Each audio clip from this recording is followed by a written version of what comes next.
going on, everybody? It's Dr. Scott with the Full Body Fix. This is going to be Anterior Pelvic Tilt Fix Part 2. Make sure you go back and check Part 1, obviously. That's in the YouTube channel.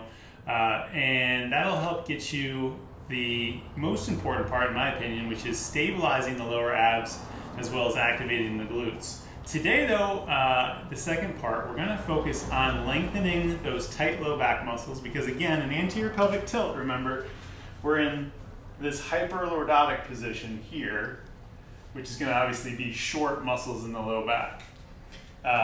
And so we're going to work on those. So I'm going to show you 3 quick ways to lengthen the low back muscles safely, and a couple of ways to open up the hip flexors a little bit. That's the other thing that kind of happens is you kind of get these little muted hip flexors in that position. So you're here, you get kind of this position.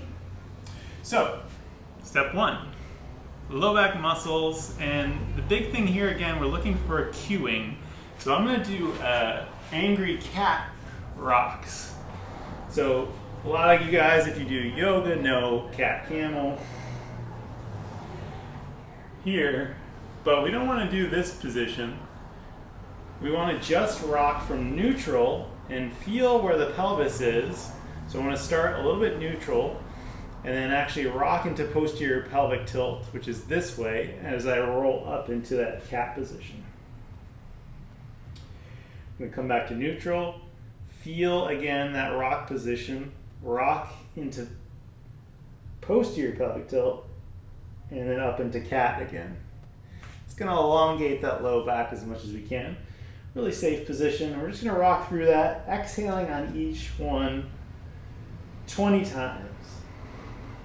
In part 1, I showed no gap leg lowering. This time we're going to start in this position, make sure there's no gap under my lower back by rocking the posterior pelvic tilt motion again, flattening the lumbar spine.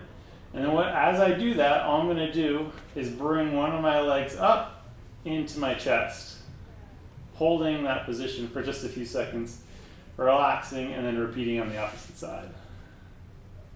The whole time, I'm trying to maintain pressure down into the mat with my low back. Because what we don't want to do is, as we come here, let that low back arch. We're going to keep it flat down and repeat that on both sides. Maybe 2 rounds of 10 on each side. The third way we're going to elongate or relax those tight low back muscles is with child's pose. So traditional child's pose, where we're just trying to sit the butt down to the heels. I can't quite get there, but this is a good way again, just to kind of relax those low back muscles. I like to come back to neutral again, check our posterior tilt here, right? So we don't want to be that way. We don't want to be rocked into anterior position. We want to be at least neutral and hold that neutral position at least until we get down as far as we can. I'm going to repeat that 10 times in that direction. Then I'm going to reach my left hand out to the left, grab on top of my right hand, and do the same thing sitting down. It's going to get a little bit more stretching on the right side of my low back. I'm going to repeat that on this side. Right hand over, left hand on top, sitting back as far as I can. All right, in order to address the anterior hip or hip flexors, I'm going to show a tuck lunge. So a traditional lunge step with a reach back, but here's the key. We don't want to get this arching in the low back here. So I'm going to watch my torso position as I do it. And we're going to do that by starting, again, feet planted firmly, screwed to the ground, glutes squeezed, neutral low back position. Don't let the hips come down into that anterior pelvic tilt. We're going to start here. And as I drop down, hold that position there, and then reach back without extending the low back. So reaching up without letting that hyperextend. I'm going to hold that for 5 seconds and then repeat on the opposite leg. Now, if I feel like I want a little bit more decompression of the psoas, we're going to do banded hip flexor release with a band tied to something high. So you do need a band and a rig. I'm going to grab up kind of high on it, and I'm going to show you this way so you can see a little bit what's happening.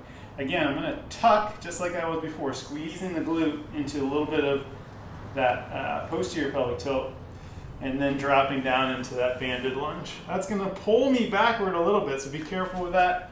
I'm gonna step back a little bit so I'm a little more vertical. There we go. And just stretching out that psoas. Both of these, either the tuck lunge or banded psoas release, you can hold those for about 5 seconds, 10 times on each leg. That's it for the anterior pelvic tilt part 2. It's been Dr. Scott with the Full Body Fix. See you next time.